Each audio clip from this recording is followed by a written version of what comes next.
विज्ञान और गणित की दुनिया में कुछ नाम सचमुच में इतने बड़े हैं कि उनके बिना आज की टेक्नोलॉजी सोची भी नहीं जा सकती।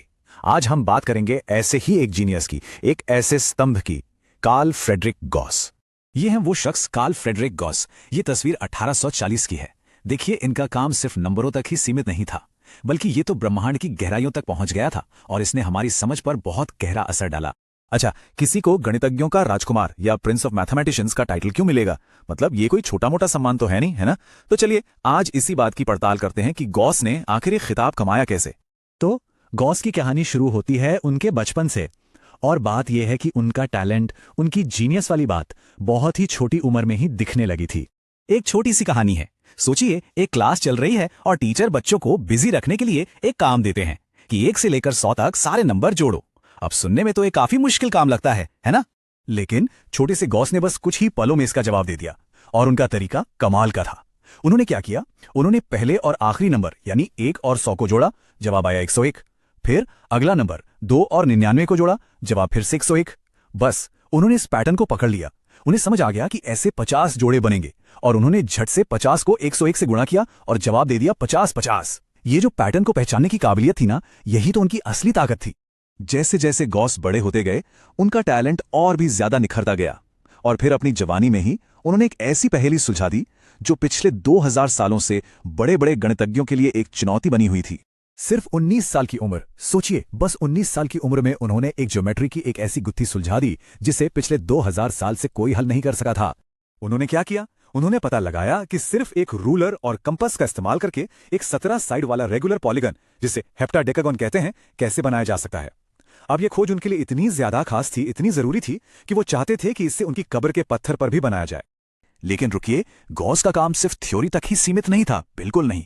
उन्होंने अपने दिमाग का इस्तेमाल असल दुनिया की चीजों को समझने में किया, ब्रह्मांड के राज खोलने में किया, सितारों की चाल से लेकर उन अनदेखी ताकतों तक जो हमारी दुनिया को चलाती हैं। इसकी एक बहुत ही दिलचस्प कहानी है 1801 की।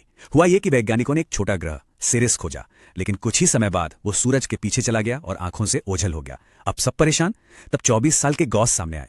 उन्होंने अपने लीस्ट स्क्वायर्स मेथड का इस्तेमाल किया। असल में ये ऐसा तरीका है जो बहुत कम जानकारी के आधार पर भी सबसे सही भविष्यवाणी कर सकता है। और नतीजा, सिरिस ठीक उसी जगह मिला जहां गॉस ने बताया था, बिल्कुल सटीक। अब बात करते हैं फिजिक्स की। यहां पर उनका गॉस का नियम या गॉसेस लॉ इलेक्ट्रोमैग्नेटिज्म की नींव का पत्थर है। अगर आसान भाषा में समझें तो ये नियम बताता है कि किसी बंद जगह के अंदर इलेक्ट्रिक चार्ज और उससे पैदा होने वाली इलेक्ट्रिक फील्ड के बीच क्या रिश्ता है। ये नियम आज भी फिजिक्स और इंजीनियरिंग में बहुत ज्यादा अहमियत रखता है। चलिए अब बात करते हैं उनके एक ऐसे काम की जिसका असर शायद आज की दुनिया पर सबसे ज्यादा है, खासकर स्टैटिस्टिक्स और डेटा साइंस की दुनिया पर। यह है गॉसियन डिस्ट्रीब्यूशन, जिसे हम सब बेल कर्व के नाम से जानते हैं।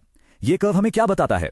यह बताता है कि कुदरत में ज्यादातर चीजें, जैसे कि लोगों की हाइट या एग्जाम में आए नंबर, एक एवरेज वैल्यू के आसपास ही होते हैं। ज्यादातर लोग एवरेज हाइट के होते हैं, बहुत लंबे या बहुत छोटे लोग कम होते हैं। इससे एक घंटी जैसा आकार बन जाता है और यही कर्व हमें बहुत सारे डेटा में छिपे पैटर्न को समझने और आने वाले नतीजों का अंदाजा लगाने में मदद करता है। और हाँ, ये सिर्फ किताबों की थ्योरी नहीं है। आज की तारीख में गॉस का ये आइडिया आर्टिफिशियल इंटेलिजेंस यानी एआई, गूगल के सर्च एल्गोरिथम, हॉस्पिटल में लगी एमआरआई मशीनें, टेलीकम्युनिकेशन और इंजीनियरिंग, इन सब की रीढ़ की हड्डी है। सच में। देखिए, गॉस ने कभी शोहरत के लिए काम नहीं किया, लेकिन उनके काम को पूरी दुनिया ने सराहा और सम्मान दिया। उनका हर एक काम परफेक्शन के लिए उनकी जिद को दिखाता है। मिसाल के तौर पर 1838 में उन्हें रॉयल सोसाइटी ने कोपले मेडल दिया।